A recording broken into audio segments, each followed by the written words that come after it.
નમસ્કાર દર્શક મિત્રો, વડોદરા ટુડે ન્યૂઝમાં આપનું સ્વાગત છે। વડોદરા જિલ્લાના ડેસર તાલુકાની વાંકાનેડા ગ્રામ પંચાયતના વહીવટ અને વિકાસ કામોમાં કથિત ગેરરીતિઓ અંગે ગામના જાગૃત નાગરિક દ્વારા છેલ્લા 1 વર્ષથી ચલાવવામાં આવતી આરટીઆઈની લડત હવે નિર્ણાયક તબક્કે પહોંચી છે।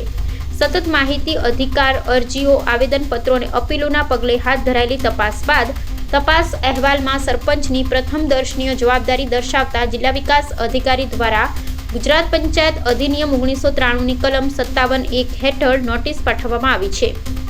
જાગૃત નાગરિક દ્વારા તારીખ 15 જુલાઈ 2025થી ગ્રામ પંચાયતના વિકાસ કામો અને વહીવટી કામગીરી સંબંધિત માહિતી મેળવવા માટે સતત પ્રયાસો કરવામાં આવ્યા હતા।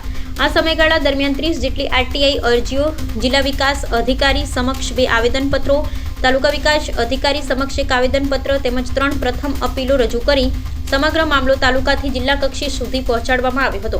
સતત રજૂઆતોના પગલે સંબંધિત મામલે તપાસ હાથ ધરવામાં આવી હતી। પંચાયતના રેકોર્ડ, વિકાસ કામો અને સંબંધિત દસ્તાવેજોની ચકાસણી બાદ તૈયાર થયેલો તપાસ અહેવાલ જિલ્લા વિકાસ અધિકારી સમક્ષ રજૂ કરવામાં આવ્યો હતો।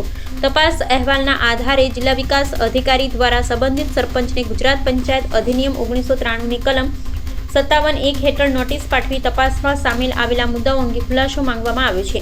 મળતી માહિતી દ્વારા નોટિસ મુજબ સરપંચને તારીખ 16 જુલાઈ 2026ના રોજ સવારે 11 કલાકે જિલ્લા વિકાસ અધિકારી સમક્ષ રૂબરૂ હાજર રહી પોતાની લેખિત તથા મૌખિક ખુલાસો રજૂ કરવાની તક આપવામાં આવી છે। નોટિસમાં એ પણ સ્પષ્ટ કરવામાં આવ્યું છે કે જો નિયત તારીખે હાજર રહી ખુલાસો રજૂ કરવામાં નહીં આવે તો ઉપલબ્ધ રેકોર્ડ અને પુરાવાના આધારે આગળનો નિર્ણય લેવામાં આવી શકે છે।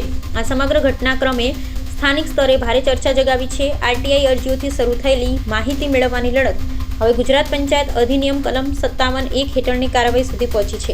હવે તપાસ અહેવાલ, ઉપલબ્ધ દસ્તાવેજી પુરાવા અને સરપંચ દ્વારા રજૂ કરવામાં આવનારા ખુલાસાની સમીક્ષા બાદ જિલ્લા વિકાસ અધિકારી શું નિર્ણય લે છે તેના પર સૌની નજર મંડાયેલી છે। જાગૃત નાગરિકોનું કહેવું છે કે જો તપાસ અને ઉપલબ્ધ પુરાવાઓને આધારે ગેરરીતિ તથા જવાબદારી સ્થાપિત થાય તો કાયદાની લાગુ જોગવાઈઓ મુજબ નિષ્પક્ષ, પારદર્શક અને સમયબદ્ધ કાર્યવાહી થવી જોઈએ।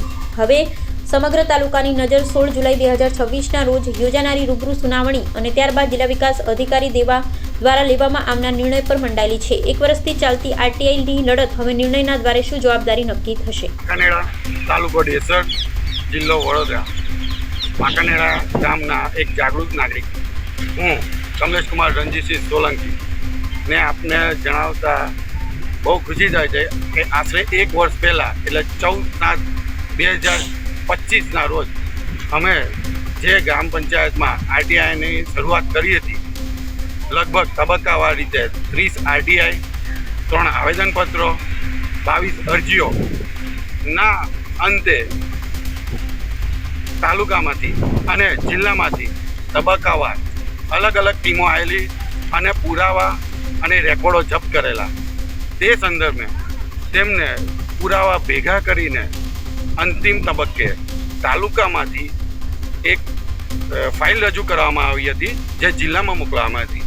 તેમાં ગુજરાત પંચાયત અધિનિયમ 1993ની કલમ 57(1), 55(1), 91 અને 93 મુજબ જે નોટિસ બજાવવામાં આવી છે વાંકાનેડા જૂથ ગ્રામ પંચાયતના સરપંચશ્રીને, તે સંદર્ભે ડીડીઓએ તેમને રૂબરૂ 16/7/2026ના રોજ જિલ્લામાં હાજર રહેવામાં નોટિસ બજાવવામાં આવી છે।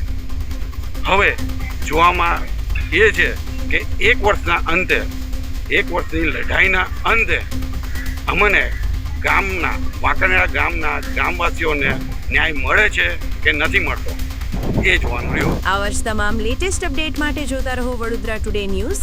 નવું વર્ષ એટલે કે વિક્રમ સંવત 2082ના શરૂઆતથી વડોદરા ટુડે ન્યૂઝ ચેનલના ગુજરાત રાજ્યના તમામ શહેરના, તાલુકા, જિલ્લાના દર્શક મિત્રોને ખાસ વિનંતી કે અમારા વડોદરા ટુડે ન્યૂઝના તમામ સમાચાર જોવા માટે હવે અમારા ફેસબુક, યુટ્યુબ, ઇન્સ્ટાગ્રામના પેજને લાઇક કરો, શેર કરો, સબસ્ક્રાઇબ કરો અને કોઈપણ સમાચાર અને જાહેરાત અને તમારા વિસ્તારમાં કોઈપણ જાતની ગેરકાયદેસર પ્રવૃત્તિઓ ચાલતી હોય અને ભ્રષ્ટાચારની પોલ ખોલવી હોય તો અમારા વોટ્સએપ નંબર 9687328624 અથવા તો 9687906224 પર સંપર્ક કરવા વિનંતી।